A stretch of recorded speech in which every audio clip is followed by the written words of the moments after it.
Era el primer año del reinado de encargatura de Belsasar, el hijo del rey Nabonido, allí por el año 553 a.C. En ese momento, el imperio babilónico se estaba debilitando y un nuevo poder mundial estaba asomando en el horizonte. Este es el trasfondo del capítulo 7 del libro de Daniel. En este capítulo encontramos una visión de poderes monstruosos y temibles que atacan y persiguen al pueblo de Dios. Pero el tribunal celestial arregla todas las cosas y el Hijo del Hombre y los santos gobiernan para siempre. Así que la visión de Daniel 7 tiene como objetivo animar al pueblo de Dios y mostrarle que la historia humana se mueve de acuerdo con el plan de un Dios viviente y omnipotente. Busca tu Biblia y un lugar cómodo y quédate conmigo para estudiar el apasionante libro de Daniel a través de la lección de escuela sabática aquí en Lecciones que Transforman. Ya regreso.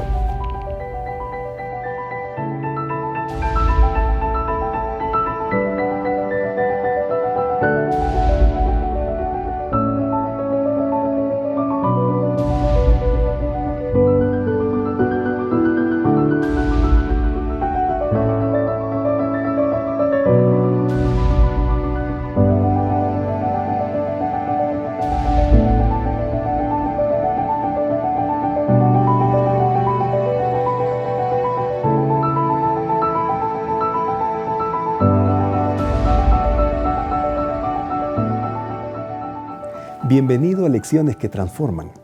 Le invito a abrir su Biblia en el libro de Daniel, capítulo 7.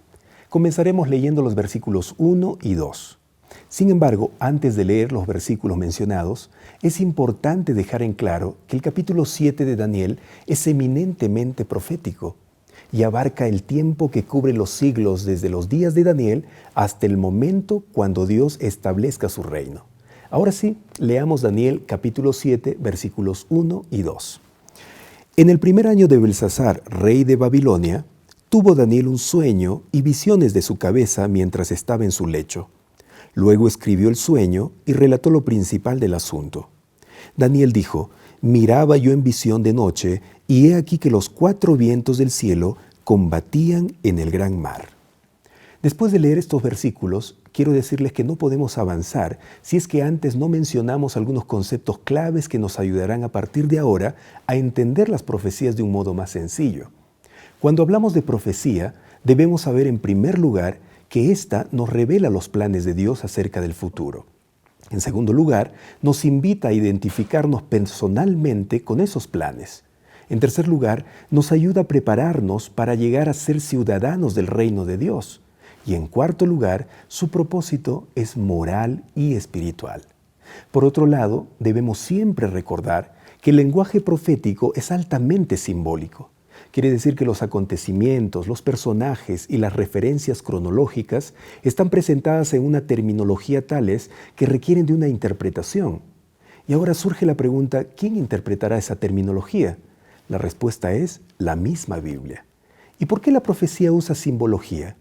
En primer lugar, porque es el lenguaje más apropiado para comunicar ideas en pocas palabras. En segundo lugar, porque es el lenguaje apropiado para presentar descripciones concisas y al punto. Y en tercer lugar, porque es el lenguaje apropiado para estimular el estudio y la observación. Entonces, con estos conceptos importantes en mente, comencemos a descubrir la profecía de Daniel capítulo 7. Daniel nos dice en los versículos 1 y 2 que en una ocasión durante la noche tuvo un sueño donde vio 4 grandes animales que subían del gran mar tormentoso. En la profecía bíblica, como ya mencionamos, encontramos símbolos que representan algo. Y aquí el agua generalmente representa pueblos y naciones. Recordemos que la misma Biblia es la encargada de interpretar esos símbolos. Así que vamos a ver algunos ejemplos de eso en la palabra de Dios. Busquemos Isaías capítulo 17, versículos 12 y 13. Isaías capítulo 17, versículos 12 y 13. Dice: ¡ay! Multitud de muchos pueblos que harán ruido como estruendo del mar y murmullo de naciones que harán alboroto como bramido de muchas aguas. Los pueblos harán estrépito como de ruido de muchas aguas, pero Dios los reprenderá y huirán lejos. Serán ahuyentados como el tamo de los montes delante del viento y como el polvo delante del torbellino. Aquí en Isaías encontramos que el mar simboliza multitud de muchos pueblos. Pero hay otro texto. Yo quiero invitarle a Apocalipsis, capítulo 17, versículos 1 y luego leeremos el 15. Dice: Vino entonces uno de los 7 ángeles que tenían los 7 copas y habló conmigo diciéndome: Ven acá y te mostraré la sentencia contra la ramera, la que está sentada sobre muchas aguas. Y el versículo 15 dice: Me dijo también: Las aguas que has visto donde la ramera se sienta son pueblos, muchedumbres, naciones y lenguas. Así que el mar o agua en la profecía representa pueblos y naciones. Pero también Daniel nos cuenta que vio que los 4 vientos del cielo combatían en el gran mar. En la profecía bíblica, los vientos y las tormentas simbolizan guerra, conquistas o destrucción. De igual manera, veamos algunos textos en la Biblia. Busquemos, por ejemplo, Jeremías capítulo 4. Jeremías capítulo 4. Yo quiero invitarle que abra su Biblia, por favor. Versículo 11 al 13. En aquel tiempo se dirá a este pueblo y a Jerusalén: Viento seco de las alturas del desierto vino a la hija de mi pueblo, no para aventar ni para limpiar. Viento más vehemente que éste vendrá a mí, y ahora yo pronunciaré juicios contra ellos. He aquí que subirá como nube y su carro como torbellino, más ligeros son caballos que las águilas. ¡Ay de nosotros, porque entregados somos a despojo! Jeremías, al referirse a la destrucción babilónica que vendría sobre Judá, lo compara con un viento. Igualmente encontramos el mismo símbolo en Jeremías capítulo 49.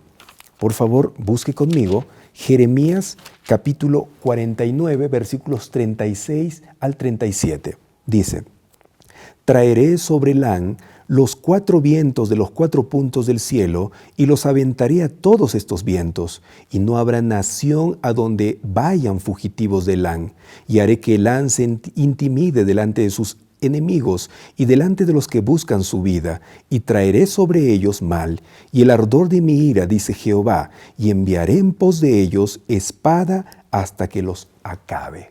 Este texto nos anuncia la destrucción de Elán, por ejemplo, en comparación y como símbolo de los vientos. Entonces, hasta aquí nos queda claro de que los vientos simbolizan guerra, conquistas o destrucción. Pero continuemos leyendo Daniel capítulo 7, ahora el versículo 3. Dice: Y 4 bestias grandes, diferentes la una de la otra, subían del mar. El significado de las 4 bestias, diferentes la una de la otra, es indiscutible. Pues el ángel le dice a Daniel que los 4 bestias son 4 reyes. Esto lo encontramos en Daniel, capítulo 7, versículo 17. Estas 4 grandes bestias son 4 reyes que se levantarán en la tierra. Por otro lado, reyes y reinos son equivalentes, pues en el versículo 23 se menciona que la 4ª bestia es un 4º reino en la tierra. Dice: La 4ª bestia será un 4º reino en la tierra, el cual será diferente de todos los otros reinos, y a toda la tierra devorará, trillará y despedazará. Hasta aquí es necesario mencionar que para una comprensión mejor del significado de estas 4 bestias y su surgimiento como reinos mundiales, es importante notar el paralelismo que existe entre Daniel capítulo 7 y Daniel capítulo 2, llegando este último a ser un auxiliar indispensable para llenar las brechas y completar el cuadro amplio. Es decir, la imagen compuesta de 4 metales que encontramos en Daniel capítulo 2, que representan reinos, comenzando con Babilonia y terminando con Roma, significa lo mismo en el capítulo 7, solo que ahora se la simboliza con figuras de 4 animales híbridos. Sigamos estudiando la visión de Daniel capítulo 7. Leamos ahora el versículo 4. La primera era como león y tenía alas de águila. Yo estaba mirando hasta que sus alas fueron arrancadas y fue levantada del suelo y se puso enhiesta sobre los pies a manera de hombre y le fue dado corazón de hombre. Así como la cabeza de la estatua de Daniel capítulo 2 era de oro y representaba a Babilonia por sus riquezas, también aquí en el capítulo 7 el león con alas de águila representa a Babilonia por su fuerza y velocidad con que actuaron al conquistar las naciones de ese entonces. Pero no solo por eso, sino porque los leones alados eran una expresión muy conocida en el arte babilónico. Así que la combinación del rey de los animales con el rey de las aves es una descripción exacta del imperio babilónico en la cumbre de su gloria. Por otro lado, Daniel no es el único en usar tal simbología para Babilonia. A otros profetas contemporáneos suyos, como a Jeremías, Isaías y Habacuc, se les reveló realidades concernientes a Babilonia con los mismos símbolos. Hay varios textos bíblicos referentes a eso. En cuanto a que le fueron arrancadas las alas, nos recuerda a las ramas del árbol del capítulo 4 que fueron cortadas, que significaban los 7 años de locura del rey Nabucodonosor. Pero también se nos dice, en el versículo 4 del capítulo 7 de Daniel, que este león es levantado del suelo y se le obliga a pararse sobre sus patas traseras como un hombre, y se le da un corazón también de hombre, haciendo alusión a la recuperación y a la conversión de Nabucodonosor. El misterio del león alado, entonces, es fácil de resolver. Representa a Babilonia. Pero los vientos de cambio extraen a otro monstruo. Ahora leamos el versículo 5 del capítulo 7 de Daniel. Y he aquí otra segunda bestia semejante a un oso, la cual se alzaba de un costado más que del otro, y tenía en su boca 3 costillas entre los dientes, y le fue dicho así: levántate, devora mucha carne. Tal como la plata del cual estaba hecho el pecho y los brazos de la estatua de Daniel capítulo 2 es inferior al oro del cual estaba hecha la cabeza, así también el oso es inferior al león, aunque su ferocidad y crueldad no es necesariamente menor.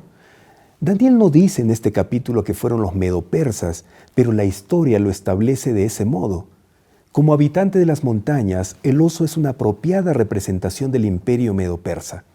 Se originó en la zona montañosa de Media y la elevada planicie del Irán. Este oso específico tenía un lado más alto que el otro porque el equilibrio del poder entre los medos y los persas se inclinaban del lado de los persas. Las 3 costillas pueden identificarse con las 3 conquistas principales del imperio. 2 por Ciro, que conquistó Lidia en el año 547 a.C., y Babilonia en el año 539 a.C., y por Cambises, que conquistó Egipto en el año 525 a.C. Ahora leamos el versículo 6 del capítulo 7. Después de esto miré, y he aquí otra semejante a un leopardo, con 4 alas de ave en sus espaldas. Tenía también esta bestia 4 cabezas, y le fue dado dominio. En este versículo surge la bestia que es semejante a un leopardo alado. Esto indudablemente simboliza fiereza, agilidad y velocidad en sus movimientos de conquista. Y es esto lo que precisamente caracterizó a las tropas griegas establecidas por Alejandro Magno, quien apenas con 25 años de edad ya era el dueño del mundo de aquel entonces, aunque 8 años después, a una temprana edad, lastimosamente Alejandro murió a causa de una vida desenfrenada. Las 4 cabezas representaban aquí a 4 generales cuando Alejandro Magno murió. Estos 4 generales dividieron el imperio después de su muerte. Ellos fueron Seleuco, Lisímaco, Ptolomeo y Casandro. ¿Y saben? Lo impresionante es que toda esta información corroborada está en la historia. En el versículo 7 vemos surgir otra bestia. Vamos, por favor. Después de esto miraba yo en las visiones de la noche, y he aquí la 4ª bestia, espantosa y terrible y en gran manera fuerte, la cual tenía unos dientes grandes de hierro, devoraba y desmenuzaba, y las sobras hollaba con sus pies, y era muy diferente de todas las bestias que vi antes de ella, y tenía 10 cuernos. En el versículo 7 vemos surgir otra bestia, pero el mundo natural no pudo proporcionar a Daniel ningún espécimen comparable, pero su descripción monstruosa es aterradora. Es el imperio que sucedió a los griegos y la historia registra a Roma como sucesora de ellos. Desde la conquista de Macedonia en el año 168 hasta la conquista de Egipto en el año 30 a.C., las conquistas rápidamente se establecieron como el gobernante del mundo antiguo. Los dientes de hierro representan la naturaleza destructora de este reino, que recuerda las poderosas piernas de hierro de la imagen de Daniel capítulo 2. De este modo, el hierro aparece en relación con el cuarto reino en ambas profecías, lo que identifica así el mismo poder en ambas visiones. Otra característica de este animal es que tiene 10 cuernos, y el ángel explica a Daniel que estos 10 cuernos son reyes que salen de este reino. Leamos Daniel capítulo 7, versículo 24. Dice: y los 10 cuernos significan que de aquel reino se levantarán 10 reyes. La primera parte de este versículo nos menciona que estos 10 cuernos representan a 10 reinos. Los referentes más posibles de estos 10 cuernos o 10 reinos son las 10 tribus bárbaras que gradualmente se apoderaron de la Roma imperial. Expandiéndose sobre el continente, estas 10 tribus finalmente evolucionaron hasta formar ahora las naciones europeas que existen en la actualidad. A continuación mencionaré una de las listas posibles de tales tribus. Estas son los ostrogodos, visigodos, francos, vándalos, los suevos, alamanes, anglosajones, los érulos, lombardos y burgundios. ¿Qué te pareció el estudio hasta aquí? ¿Acaso no es impresionante lo que la profecía nos está mostrando? Pero hay más, y lo veremos después de una pausa musical. No te vayas, quédate conmigo.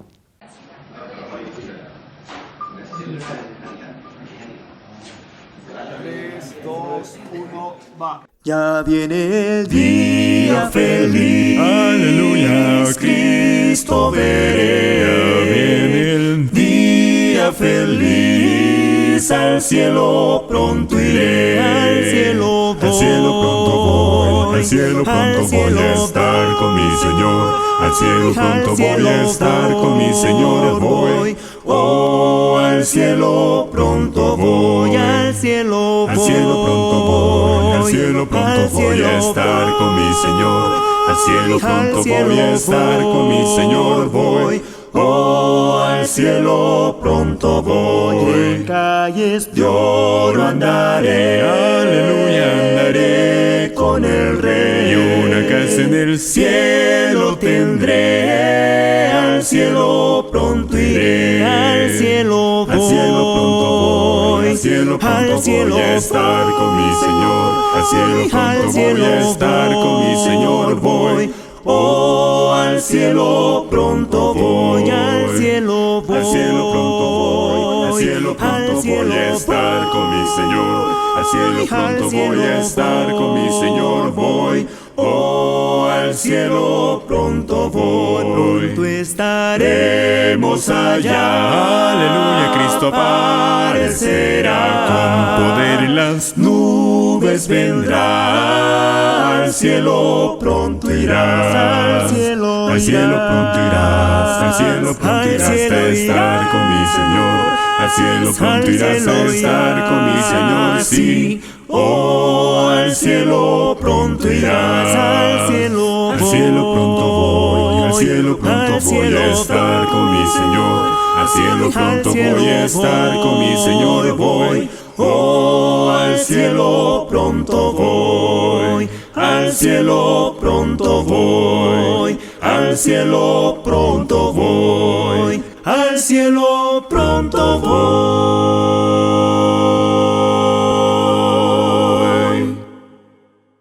Estamos estudiando la lección de escuela sabática tomando como base el capítulo 7 del libro de Daniel, bajo el título Del mar tormentoso a las nubes de los cielos.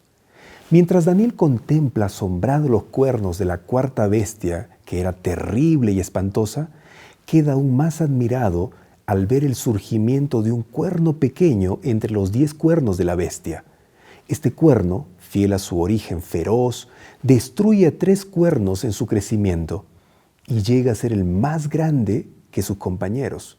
Acompáñeme a leer, por favor, Daniel capítulo 7, versículos 8, 20 y 24. Mientras yo contemplaba los cuernos, he aquí que otro cuerno salía entre ellos, y delante de él fueron arrancados 3 cuernos de los primeros. Y he aquí que este cuerno tenía ojos como de hombre y una boca que hablaba grandes cosas. Versículo 20.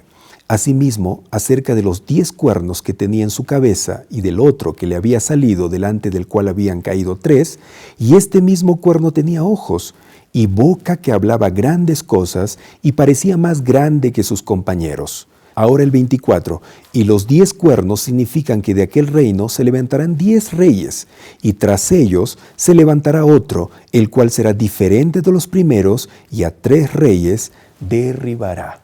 Aunque los poderes mundiales previos representados por las bestias descritas arriba eran de naturaleza política, el poder simbolizado por el cuerno pequeño es diferente. Lea conmigo ahora Daniel capítulo 7, versículo 25. Y hablaba palabras contra el Altísimo, y a los santos del Altísimo quebrantará, y pensará en cambiar los tiempos y la ley, y serán entregados en su mano hasta tiempo y tiempos y medio tiempo. Al leer este versículo podemos notar que este poder realiza 3 actividades que son de naturaleza religiosa. En primer lugar, nos dice que habla contra Dios. En segundo lugar, persigue a los santos. Y en tercer lugar, intenta cambiar los tiempos y la ley. Aunque es claro que solo Dios puede cambiar los tiempos y las épocas, aquí vemos la intención de este poder de tomar las prerrogativas de Dios para cumplir sus objetivos. En este punto surge la pregunta, ¿quién es este poder? ¿O a quién representa este poder? Que es denominado como el cuerno pequeño. Una cuidadosa mirada a la historia muestra que solo un poder cumple estas especificaciones y es el papado. Por lo menos 7 líneas de evidencia han sido aducidas para corroborar este enfoque. Primera, el cuerno pequeño se originó en la 4ª bestia, es decir, en Roma. Y como sabemos, el papado nació en Roma y continúa teniendo su sede central dentro de esta nación. Segunda evidencia, el cuerno pequeño surge después que los otros 10 cuernos ya estaban establecidos. Y la historia presenta esto al mostrar que el papado se originó de las ruinas de Roma, es decir, cuando los 10 reinos estaban en decadencia. Tercera evidencia, cuando el cuerno pequeño ascendía al poder, 3 cuernos o reinos fueron arrancados delante de él, dice Daniel 7. Esto se cumplió cuando en el siglo VI después de Cristo, el emperador romano, aliado con el obispo de Roma, derrotó a 3 de los 10 reinos que fueron los visigodos en el año 508 después de Cristo, los vándalos en el año 534 después de Cristo y por último los ostrogodos en el año 538 después de Cristo. Esto preparó el camino para que el obispo de Roma consolidara su poder. Cuarta evidencia. Este poder llegó a ser un poder perseguidor. En el versículo 21 y 25 del capítulo 7 de Daniel, dice que hacía guerra contra los santos y los quebrantaba. Este es un hecho conocido y reconocido por el papado mismo, porque la historia atestigua de manera dolorosamente innegable las crueldades de las cruzadas y los horrores de la Inquisición como modus operandi del papado, haciendo guerra a los santos como un verdadero odio. Quinta evidencia. Este poder intentó cambiar la ley de Dios. Esto está registrado en el versículo 25. El papado cambió el 4º mandamiento del sábado del 7º día al domingo. Aunque esto fue un proceso gradual y complejo, la Iglesia de Roma finalmente ratificó el cambio sobre la base de que ella tenía la autoridad para hacerlo. Sexta evidencia. Este poder habla contra el Altísimo, dice también la Biblia. Esto es lo que se nos dice aquí en el versículo 8, versículo 20 y versículo 25, cuando menciona que habla grandes cosas, pero esto lo hace contra el mismo Dios. Algunos títulos y atribuciones del papado, tales como la autoridad sacerdotal de perdonar pecados, de excomulgar y excluir a personas o grupos de participar en cosas espirituales, claramente caen en la categoría de blasfemia contra Dios. Séptima evidencia y última. Note la duración de la persecución registrada en el versículo 25. Dice, tiempo tiempos y medio tiempo. La palabra tiempos debe entenderse como dual, es decir, dos veces. La palabra aramea tiempo también puede traducirse como año. Ahora, es necesario saber que el año lunar judío estaba compuesto por 12 meses de 28 días cada uno, lo que formaba un año de 354 días. Cada 3 años se añadía un mes adicional para alinear el año lunar con los años solares de 365 días. Entonces, con esta información, podemos decir que un año profético tiene meses que son de 30 días cada uno. Por lo tanto, los 3 años y medio equivalen a 1260 días proféticos. Esta conclusión encuentra su confirmación definitiva en los 1260 días simbólicos de Apocalipsis, capítulo 11, versículos 2 y 3. Usted lo puede leer ahí en casa. Y los 42 meses de Apocalipsis, capítulo 13, versículo 5. Estos periodos se extienden desde el 538 después de Cristo, año que fue la liberación de Roma del control de los ostrogodos y el decreto del emperador Justiniano, que constituía al obispo de Roma como cabeza de todas las iglesias, hasta la expulsión del Papa en el año 1798. Pero la visión alcanza su culminación con el juicio en el cielo. Leamos, por favor, Daniel, capítulo 7, versículo 13. Miraba yo en la visión de la noche, y he aquí con las nubes del cielo venía uno como un hijo de hombre, que vino hasta el anciano de días, y le hicieron acercarse delante de él. Debemos tener claro que el evento descrito aquí no es la segunda venida de Jesús. Más bien es un evento que sucede en el cielo, cuando un hijo de hombre aparece en la presencia del anciano de días. En la línea de tiempo profético, este juicio comienza después de las acciones realizadas por el cuerno pequeño y antes de la segunda venida de Jesús. Por ello se lo llama como el juicio previo al advenimiento o juicio previo a la segunda venida de Jesús. Al desarrollarse la escena celestial, se abren los libros y un tribunal presidido por uno llamado Anciano de Días comienza sus deliberaciones. Con el tiempo, se otorga un reino eterno al Hijo de Hombre. Es interesante reconocer que el personaje primero y central de la escena celestial es el Anciano de Días. Este título singular de Dios aparece solo en Daniel, contrastándola con la naturaleza fugaz de los reinos terrenales que aparecen también aquí. Siendo que Él es claramente distinto del Hijo del Hombre, entonces el Anciano de Días debe identificarse con Dios el Padre. No menos importante e igualmente central en la visión es el Hijo del Hombre. Él es un individuo porque es presentado como un líder de los santos. Es escatológico porque recibe un dominio eterno, según Daniel capítulo 7, el versículo 14. Es celestial porque viene con las nubes del cielo. Sus rasgos mesiánicos se muestran por el hecho de que tiene dominio y se relaciona de una manera especial con el Anciano de Días. Es interesante e importante notar también que el Hijo del Hombre viene a tomar el dominio de que una vez perteneció a las bestias, es decir, a los reinos terrenales. ¿Y quién podría ser este personaje llamado Hijo de Hombre? Nos sorprende, haciendo una alusión a Daniel capítulo 7, que Jesús repetidamente se llama a sí mismo Hijo del Hombre, un título que también aparece en Apocalipsis y uno de los que mejor caracterizan la relación de Jesús con el Padre. La naturaleza del juicio se puede ver en el versículo 10. Vamos a leer. Un río de fuego procedía y salía de delante de él. Millares de millares le servían y millones de millones asistían delante de él.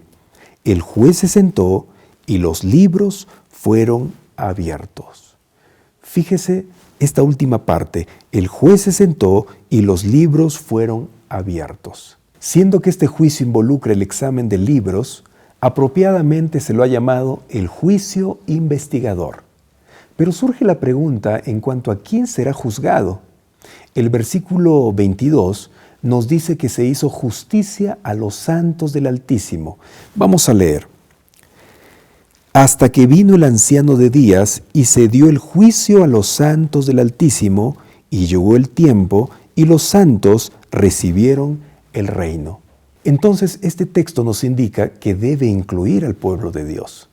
De hecho, uno de los propósitos principales de este juicio es repasar las decisiones de aquellos que profesaron haber aceptado a Cristo, determinando si entrarán al reino de Dios. De este modo, cuando Cristo regrese, vendrá a distribuir sus recompensas que habrán sido decididas en este juicio investigador. Al reflexionar sobre este juicio, tal vez podemos sentirnos temerosos e inseguros acerca de nuestra salvación. Pero quiero decirles en este momento que no debemos sentirnos así. Más bien debemos recordar que Dios ha provisto un abogado poderoso y compasivo para representarnos en el tribunal celestial. Y es nada más y nada menos que el Hijo del Hombre, Jesucristo. Él ha cubierto nuestros pecados con su sangre y nos va a defender en el tribunal celestial. Habiendo sido cubiertos con la justicia de Cristo, este juicio es una vindicación de nuestra salvación. Así que en lugar de tener miedo a este juicio, debemos darle la bienvenida con gozo y celebración. Mis queridos amigos, finalmente, el contexto de la escena del juicio indica que el cuerno pequeño también está involucrado en el juicio. Después de todo, la vindicación de los santos del Altísimo ocasiona la condenación del poder representado por el cuerno pequeño. Por eso, concluimos diciendo en este momento de que la visión de Daniel muestra que Dios está llevando el control de la historia de este mundo y la historia de todo este universo. Él está interesado en cada uno de nosotros, en la vida y en lo que nos sucede. Por lo tanto, no temamos. Vayamos a Dios, confiemos en Él, porque Él está haciendo una obra extraordinaria en el cielo para poder vindicar nuestras vidas, para poder salvarnos. Que Dios pueda ayudarte durante el resto de tu vida a partir de ahora para que tú puedas consagrar tu ser a Él y Él pueda tomar tu vida y controlarla para llevarla a un buen puerto. Que Dios pueda bendecirte. Un abrazo a la distancia. Hasta luego. Nos vemos en la próxima oportunidad.